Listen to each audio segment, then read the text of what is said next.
I was lying on my kitchen floor, my leg was broken, I couldn't stand, I couldn't move, and I was alone. My phone had a deep crack across the screen, but I managed to type 6 words to who I thought was my sister. He broke my leg, please come. Less than a minute later, my phone buzzed. I expected panic. I expected my sister to say she was on her way. Instead, I got this: send your address, do not move, I am sending someone now, then you will tell me what happened. I read it twice. My sister would never write something like that. That's when I checked the number and my stomach dropped. I had sent that message to the wrong person. His name was Sibusaizo. We had been together for 4 years when he broke my leg, and the man who answered that message was someone I barely knew. But he had the kind of power that meant when he said he was sending someone, someone was already on the way, and what happened after that message changed everything. My name is Nomvula Dlamini. I'm 29 years old and I grew up in Soweto, South Africa, in a home full of women, my mother, my grandmother, and my younger sister, Bongi. I work as a legal secretary. I believe in the law. I believe people should be held accountable for what they do, but for 4 years I was in a relationship where I did not hold someone accountable. His name was Sibusaizo. In the beginning he was kind, reliable, the kind of man you think you can trust, but slowly things changed. He started checking my phone, asking where I was, who I was with, why I was late. At first I told myself it was nothing, then one day he pushed me into a wall. I told people it was an accident. After that I stopped explaining things altogether. Because once you start making excuses for someone, it becomes easier to keep doing it than to admit the truth. And the truth was simple: I was not safe, I knew it, I just hadn't acted on it yet. Then came the night everything finally broke. The night I ended up on that kitchen floor and sent a message to the wrong number. A message that reached a man who was not part of my world, but had the power to step into it. And when he didn't ask questions, he took control of what happened next. Let me tell you about Park Jun-seo. Even early on I knew there was more to him than he said. It wasn't anything obvious, just small things, the way he stepped outside to take certain calls. The way the men around him carried themselves, alert, careful, the way he sometimes paused before answering as if choosing his words very deliberately. I noticed it, but I didn't ask questions. At the time I told myself it didn't matter.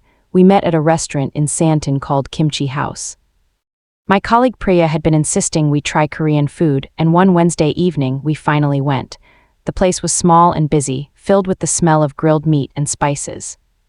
We sat near the back, and at the table next to us there was a man. He was Korean, neatly dressed, and completely at ease in a way that stood out. He wasn't looking around like everyone else. He seemed focused, controlled. Priya noticed him right away. I didn't say anything, but I noticed him too. Then he looked up, not at Priya, at me. He held my gaze for a few seconds, long enough to feel deliberate, then went back to his phone. That should have been the end of it, but it was. 6 days later, he walked into my law firm. I was at reception when I looked up and saw him again. He recognized me immediately. "Good morning," he said. "I have an appointment with Mr. Cumulo." I asked him to take a seat, then said before I could stop myself, "You were at Kimchi House last week." He looked at me for a moment. "You ordered the stew," he said.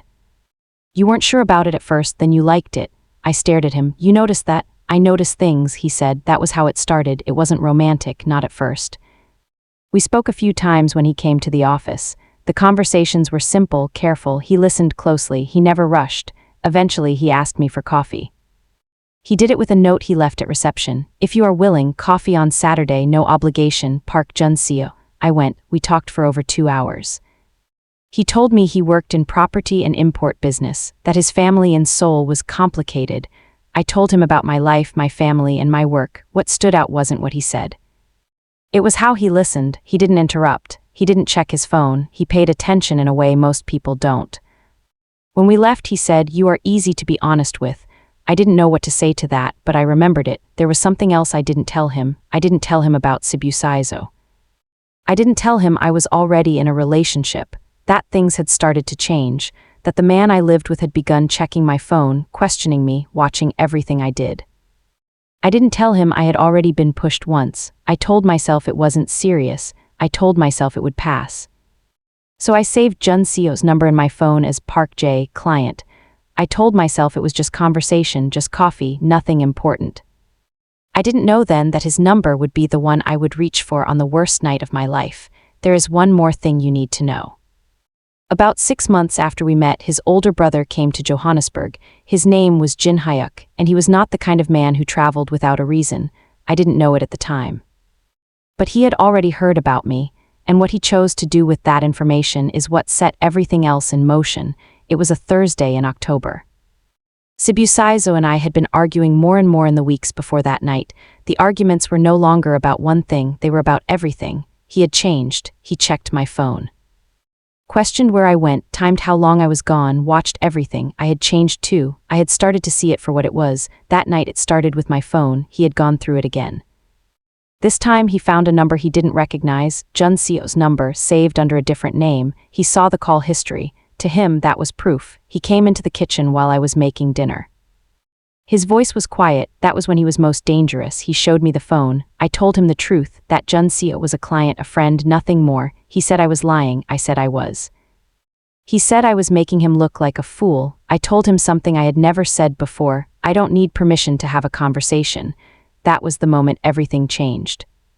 I remember the impact. My back hit the counter, then the floor. My leg twisted underneath me and something snapped. The pain came a second later, sharp, immediate, unmistakable. I couldn't move. I lay on the kitchen floor. I heard him breathing, then I heard him leave, the door, the car, and then silence. My phone was on the floor nearby, the screen cracked. I reached for it and tried to find my sister's number. The screen was distorted, names overlapped. I thought I found hers. I typed, "He broke my leg, please come." I hit send. Less than a minute later, my phone buzzed. I expected panic. Instead, I read, "Send your address, do not move. I am sending someone now, then you will tell me what happened." I stared at the message. My sister would never write that. I checked the number and my stomach dropped. I had sent the message to the wrong person. It was Park Junseo. I started typing back that it was a mistake. His reply came before I finished. "Nomvula, your address now." No hesitation, no questions, just certainty. I gave him my address because I couldn't move. And because something in the way he spoke made me believe help was already coming. 20 minutes later, there was a knock at my door. 2 men came in, calm, focused. They didn't ask questions. One looked at my leg and said, "We take you now, everything is arranged." They carried me out and took me to a private clinic. My leg was set, everything was handled. They stayed the entire night.